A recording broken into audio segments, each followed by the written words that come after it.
Hare Krishna. We welcome you all to today's session of Srimad Bhagavatam. Yesterday we read about Aswasthama, how he was punished and how Lord Krishna saved Parikshit Maharaj.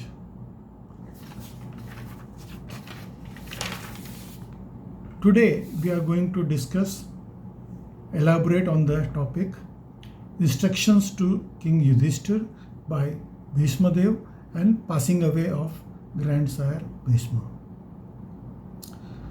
So after the war was over, Yudhisthira Maharaj was very much aggrieved that because of his decision to fight, so many people had to lose their life, and so many wives had to lose their husbands, so many mothers had to lose their sons, and so many children, they had to lose their fathers. So he was thinking himself to be responsible. A lot of people tried to console him. Although Krishna could have mitigated his problems, but he actually wanted Yudhisthira Maharaj to hear from grandsire Bhishma, because he wanted to glorify his pure devotee. Bhishma Dev was a pure devotee of the Lord, and Krishna wanted to glorify him. Now, grandsire Bhishma, during his time of Mahabharat war, he had taken a vow that I will see to it that Krishna has to lift weapons. Krishna had taken a promise vow that I will not lift weapon during the whole Mahabharata. So grandsire Bhishma said, no. I will definitely make it happen that Krishna will have to take up weapons. Now, Krishna had made a promise that if I am the son of one father, then I will not lift weapons. Now, Krishna is not son of any father. In the Leela, Krishna accepts so many fathers. In the Ram Leela, Dashrath Maharaj was his father. In the Krishna Leela, also he had Vasudeva as his father, he had Nanda Maharaj as his father. So in different Leelas, in different incarnations, he accepted different fathers. So actually Krishna had many fathers, and actually, to be very precise, he never took birth. So the promise of Krishna was not broken, whereas Krishna was so merciful that he kept the promise of his pure devotee. Bhishma Dev, he had taken a vow that he will see to it that Krishna should lift the weapons. So he fought with Arjuna so valiantly, and he was shooting arrows so hard. Now, Krishna was driving the chariot. In one hand he had the whip, in the other hand he had the reins of the horse of the chariot. And because the dust was flying because of the running of chariots, his face was covered with dust and sweat because of hard labor of driving the chariot.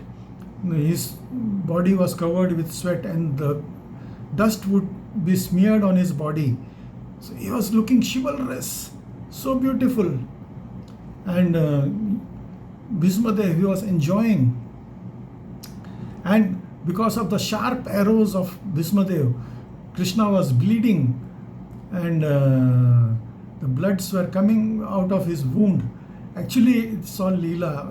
It's not that Krishna was bleeding. Krishna's body is not like the material body we have. Krishna's body is Satchidananda Vigraha. It is made of knowledge, truth, and eternity. So Krishna is not made of the Panchabhuta like us. So Krishna told Arjuna, why don't you fight properly? But Arjuna was actually hesitating. So Krishna himself, he jumped from the chariot and picked up a broken wheel of a different chariot and ran towards Bhishma Dev. While he was running, his dupatta flew out and fell down on the ground, and he ran towards Bhishma Dev that I will kill you today with this chariot. That was actually a drama. But Bhishma Dev immediately dropped his weapon and folded his hands and said, "Welcome, my lord. I just wanted you to lift weapons. So that was my promise, that I wanted you to lift weapons." And he asked Krishna a boon. Krishna, when I have got a boon from my father that I can leave body at my own will. At any time when I will, I can leave my body. Ichha Mrityu. So please appear, and I would like to see you in this same very form. Because Bhishma Dev was a devotee of Veer Ras. There are the different devotees are of different rasas. Now the gopis, they are in the Madhurya rasa. Hanumanji, he was in the Dasya rasa. The Arjuna and Uddhava, they were in the Sakhya rasa.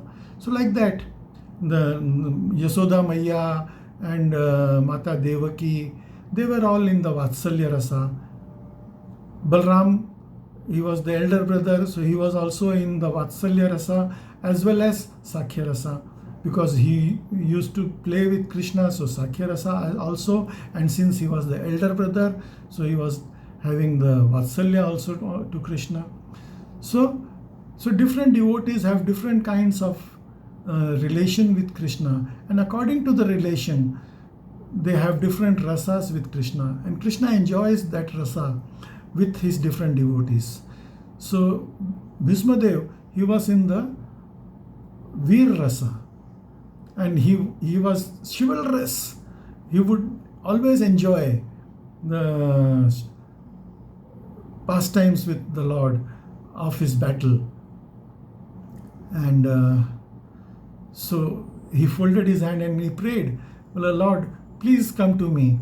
So after the war was over, Bhishma Dev was waiting for the sun to come north, because it's not auspicious to leave the body when the sun is in the southern hemisphere. So when the sun shifts back to the northern hemisphere, it is considered a good time to leave the body. So on the bed of arrows also, Bhishma Dev was just lying calm and waiting for the sun to come in the Uttarayan, that is the northern hemisphere. So when the time of passing away appeared, all the Pandavas, along with Krishna, and all the relatives, friends who were there at that time, they all assembled in the battlefield of Kurukshetra, where in the part of that land where Bhishma Dev was being protected by the soldiers, so that no animal come and harm his body, and he was lying there. So then Krishna asked Yudhisthira Maharaj, "Since you had so many questions, why don't you go and ask Bhishma Dev? He is the greatest knowledgeable person, because he is he is the disciple of Brihaspati. So you should understand from him. He can teach you nicely." So Yudhisthira Maharaj went to Bhishma Dev and asked him various questions, how he should take care of the kingdom, the people of the kingdom, and how he should mitigate his sins. So Bhishma Dev said, "There is no sin. You have not done any sin, because you are in the shelter of Lord Krishna. Whatever you have done, is as per his advice. So don't ever think that you have done any sin. And he tried to mitigate him. And Yudhisthira Maharaj, he was pacified because the Lord wanted him to be pacified by the words of grandsire Bhishma. And while they were discussing in this way, long time passed, and the sun suddenly started from the southern hemisphere and moved towards the northern hemisphere. So Bhishma Dev, he called for Lord Krishna, and Lord Krishna was standing in front of him in the same chivalrous form which Bhishma Dev desired. And Bhishma Dev was withdraw all his limbs, withdraw all his senses, and he was having darshan of the Lord, concentrated on his form and praying to him, because he knew that ultimately Krishna is the Supreme Personality of Godhead. He was a great devotee of the Lord. So he withdrew all his senses from the material world and directed towards Krishna. So that is the goal of life. The goal of life is to fix our concern, our mind on Krishna. So that's what Bhishma Dev did, and he surrendered to Krishna his intelligence, his everything to Krishna, and became still. And that's how he left his body. And after leaving his body, all the Pandavas, they all returned back along with Krishna to Hastinapur, and they performed his last rites. And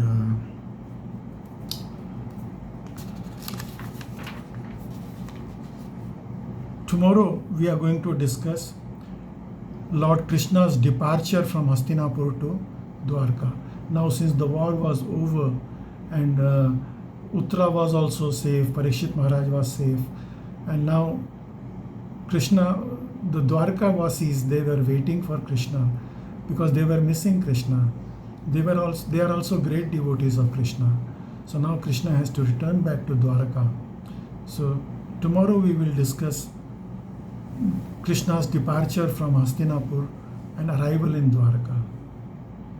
Thank you all very much for joining today's session. Hare Krishna. I'm sorry yesterday we could not take up the class because I was traveling and I couldn't do it.